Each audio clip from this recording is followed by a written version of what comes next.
한 벌의 옷이 사람을 바꾸기도 하고 시대를 말하기도 합니다. 그렇다면 우리가 매일 입는 옷 속에는 얼마나 많은 이야기가 숨어 있을까요? 지식인의 옷장은 우리가 입는 옷이 어디에서 시작됐는지, 무슨 의미를 지니며 지금 우리의 삶에 어떤 영향을 주고 있는지를 짚어가는 책인데요. 던데 스커트, 주름 치마, 게더 스커트, 월남 치마 모두 같은 구조를 가진 스커트지만 전혀 다른 인상을 주는 이유는 무엇일까요? 그 차이는 바로 말의 이미지 때문인데요. 오스트리아의 전통, 전쟁의 기억, 한글식 표현이 담긴 이름 속에서 우리는 옷이 단순한 기능을 넘어 기억과 맥락을 잇는 행위라는 걸 깨닫게 되죠.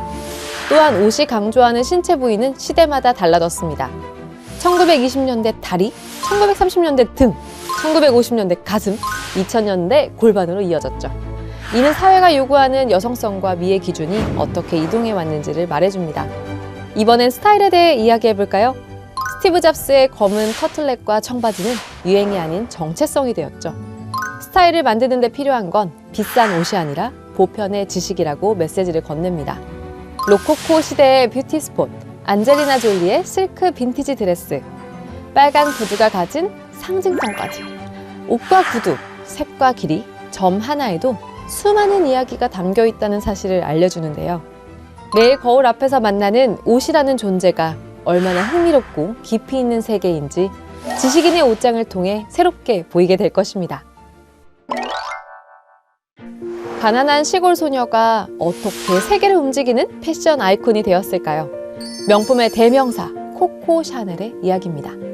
코코 샤넬 세기의 아이콘은 수녀원에서 성장한 가브리엘 샤넬이 어떻게 시대를 이끈 창립자가 되었는지를 섬세하게 따라가는 평전입니다. 변두리 시골 무대에서 노래하고 춤추던 샤넬은 이내 자신의 한계를 깨닫고 옷을 통해 세상과 소통하기 시작하는데요. 남성복에서 영감을 얻은 그녀의 디자인은 당시 여성들에게 해방감을 선사했고 1920년대 신여성의 등장을 이끌며 폭발적인 지지를 얻게 되었죠. 세계 최초의 모던 향수, 여성들에게 움직임의 자유를 준 플랫-슈즈, 지금도 아이코닉한 리틀 블랙 드레스까지 샤넬은 단순히 옷을 만든 디자이너가 아니라 여성의 태도와 존재 방식을 다시 쓴 인물로 평가받고 있습니다. 이 책은 코코 샤넬의 빛나는 성공뿐 아니라 그녀의 논쟁적인 인생 후반부도 외면하지 않고 있는데요.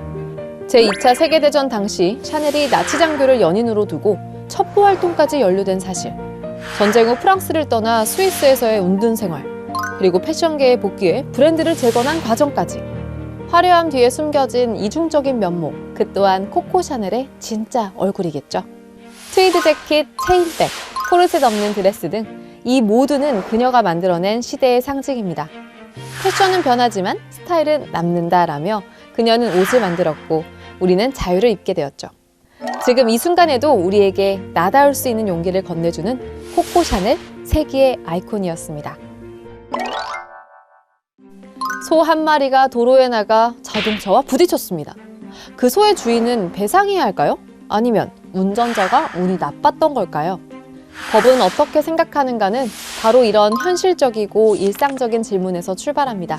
법을 도덕의 기준이 아니라 경제학의 언어로 해석하는 독특한 시도를 보여주는데요. 저자는 법의 역할을 누가 옳은가 보다는 가장 낭비가 적은 선택은 무엇인가에 둡니다. 크리켓공이 날아들어 상처를 입은 이웃 주민에게 경기장 측이 무조건 책임지지 않는 이유도 여기에 있습니다. 이미 충분한 높이의 담장을 설치했다면 더 높이는 건 지나친 비용이라는 판단 때문인데요. 이처럼 법은 매 순간 그럴 만한가를 계산하고 때로는 우리가 기대하는 정의보다 더 냉정한 선택을 하죠. 서평자인 김정현 이화여자대학교 법학전문대학원 교수는 법학 연구자이자 교육자로서 두 가지 생각을 피하기 어려웠다. 우선 법학도 다른 학문 분과와 마찬가지로 문제 해결 능력을 길러야 할 것이고 그러기 위해서는 한국의 법학자들도 분석의 수단과 도구를 발전시켜야 한다는 사명감 같은 것이 생긴다라고 의견을 내놓았는데요. 이 책은 우리가 일상에서 마주치는 수많은 갈등과 선택, 그리고 그 뒤에 있는 법적 판단의 뿌리를 사고의 도구함처럼 보여줍니다. 판결문 뒤에 숨겨진 계산기, 그 안의 논리를 보다 쉽게 이해하도록 도와주는 책, 법은 어떻게 생각하는가였습니다. 국회도서관과 함께하는 화제의 책, 첫 번째로 소개할 책은 이런 캠퍼스 투어는 처음이야입니다. 저자는 이대역, 홍대 입구역은 있지만 연대역은 왜 없는지 그 이유부터 시작해 MT 명소인 대성리가 어떻게 탄생했는지 등등 대학가의 이모저모들을 깊이 있게 다뤘습니다. 이런 캠퍼스 투어는 처음이야는 대학이라는 공간을 새롭게 바라보게 해주는 흥미롭고 유익한 지리 교양서입니다. 다음으로 소개할 책은 불현듯 록 발라드인데요.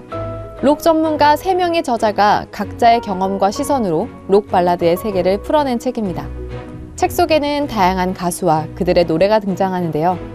각 챕터별로 노래에 얽힌 시대적 배경과 그 시절을 살아간 사람들의 이야기를 진솔하게 담아냈습니다. 마지막으로 소개할 책은 세계의 신들입니다. 망치를 휘두르는 북유럽의 토르, 사랑만 하면 비극으로 끝나는 그리스의 아프로디테, 심장을 저울에 올려재는 이집트의 죽음의 신, 아누비스까지. 전 세계 신화 속 신과 영웅들의 이야기를 일러스트, 무기, 가계도까지 정리해 보여주는 신화 입문서인데요. 신화가 낯선 분들도 어릴 적 로키에 빠졌던 사람도 이 한 권이면 전설 속 세상이 눈앞에 펼쳐질 겁니다.